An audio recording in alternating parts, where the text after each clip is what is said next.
معزز ناظرین السلام علیکم۔ ناظرین گرامی، دو دوست تھے، دونوں میں ایسی دوستی کے ہر راز معلوم تھا، اور ان میں سے ایک تھا کہ وہ جلتی آگ میں اپنا ہاتھ ڈالتا تو اس کے ہاتھ پر آگ اثر نہ کرتی تھی۔ دوسرے دوست نے اس سے پوچھا تو اس نے یہ کہہ کر بات ٹال دی کہ یہ بہت لمبی داستان ہے، پھر کبھی بتاؤں گا۔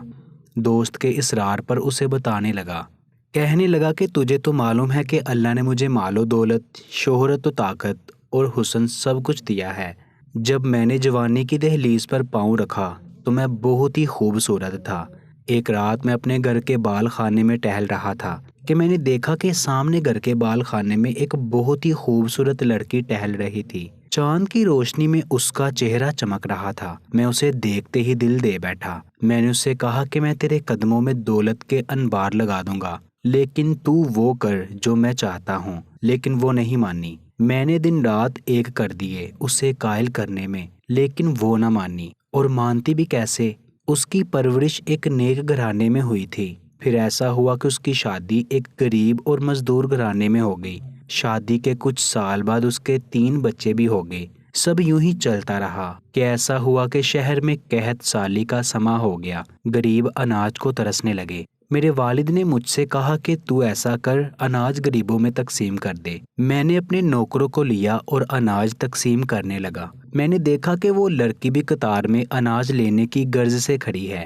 میں نے اس کے قد و قامت سے میں اسے پہچان لیا۔ اپنے نوکروں کو کام جاری رکھنے کا اشارہ کر کے میں ایک طرف گیا اور اس لڑکی کو اپنے کمرہ خاص میں بلایا۔ جب وہ لڑکی آئی تو میں نے پوچھا کہ تو یہاں کیا کرتی ہے؟ کہنے لگی، قحط کے عالم میں غریب امیروں کے در پر بھیک مانگنے آتے ہیں، میں بھی اسی غرض سے یہاں ہوں۔ میرے بچے بھوکے ہیں، خدا را رحم کر اور بچوں کے لیے اناج دے دے۔ میں نے اسے کہا کہ تو میری خواہش پوری کر، میں تیرے قدموں میں اناج کے انبار لگا دوں گا۔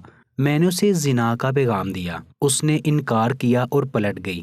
پھر بھوکے بچوں کا خیال آیا تو واپس پلٹی اور کہنے لگی، خدا را رحم کر، تجھے اللہ نے دولت دی ہے، اللہ کا خوف کر اور میری مدد کر، میرے بچے بھوکے ہیں۔ میں نے پھر سے کہا کہ میری خواہش پوری کر، میں تیری ہر خواہش پوری کروں گا۔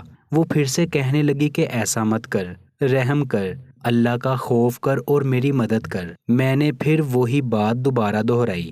وہ عورت واپس پلٹ گئی۔ پھر سے بچوں کے لیے ممتا جاگی۔ آخر ماں تھی، کیا کرتی؟ بچوں کی تکلیف نہ دیکھ سکی۔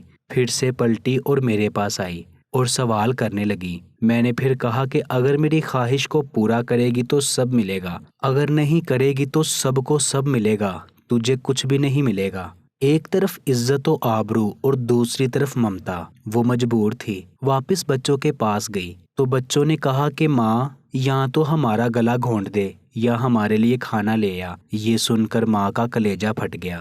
دل میں سوچا کہ گناہ کر کے بچوں کی بھوک مٹا دیتی ہوں، پھر توبہ کر لوں گی۔ یہ سوچ کر وہ واپس آئی، آ کر کہنے لگی کہ خدا را رحم کر، میری مدد کر، میرے بچے بھوکے ہیں، اللہ کے قہر سے ڈر اور گناہ سے بچ۔ میں نے وہی جواب دیا۔ ابھی وہ کہنے ہی والی تھی کہ میں راضی ہوں، پھر اس کے دل میں اللہ کا خوف آیا اور وہ اللہ کے اس حکم کو سوچ کر پھر رک گئی کہ جس نے اللہ کے خوف سے گناہ سے کنارہ کیا اور اس کا رزق ایسے ذریعے سے آئے گا کہ اس کے وہم و گمان میں بھی نہ ہوگا۔ اس نے سوچا کہ ضروری تو نہیں کہ انسان بھوک سے مر جائے، کھانا کھا کر بھی انسان مر سکتا ہے۔ کہنے لگی کہ میں بچوں کو تڑپ تڑپ کر مرتا دیکھ سکتی ہوں، لیکن میں اپنی عزت و آبرو نہیں گوا سکتی۔ یہ کہہ کر وہ واپس ہو گئی۔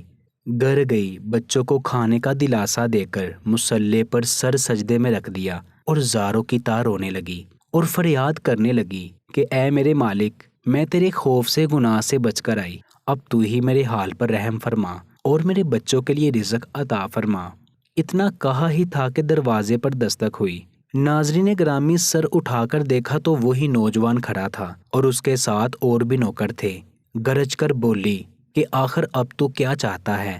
چلا کیوں نہیں جاتا یہاں سے؟ میں نے کہا کہ بہن، میرا دل بدل گیا ہے، مجھے معاف کر دے۔ اگر تو غریب ہو کر اپنے رب سے اتنا ڈرتی ہے اور اپنی عزت کی اتنی حفاظت کرتی ہے تو مجھے امیر ہو کر کتنا ڈرنا چاہیے۔ مجھے معاف کر دے، آج سے تو میری بہن ہے۔ یہ کہہ کر میں نے اسے اس کے بچوں کے لیے اناج پکڑایا۔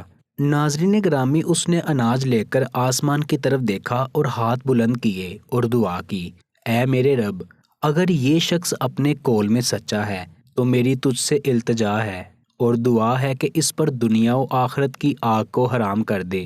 بس اس دن سے لے کر آج تک مجھ پر دنیا کی آگ کچھ اثر نہیں کرتی، اور امید ہے کہ آخرت میں جہنم کی آگ بھی مجھ پر کچھ اثر نہیں کرے گی۔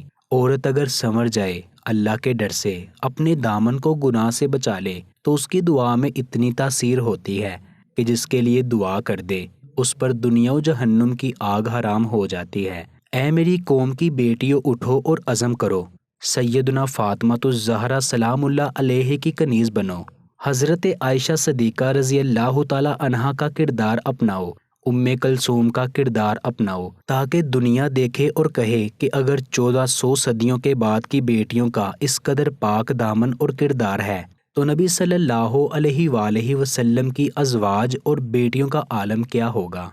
دوستو، امید کرتا ہوں کہ آج کی ہماری یہ ویڈیو آپ کو بہت اچھی لگی ہوگی۔ ویڈیو پسند آئی ہے تو ویڈیو کو لائک اور شیئر ضرور کیجیے گا، اور کمنٹ سیکشن میں اپنی رائے کا اظہار ضرور کیجیے گا۔ انشاءاللہ ملتے ہیں اگلی ویڈیو میں، تب تک کے لیے اللہ نگہبان۔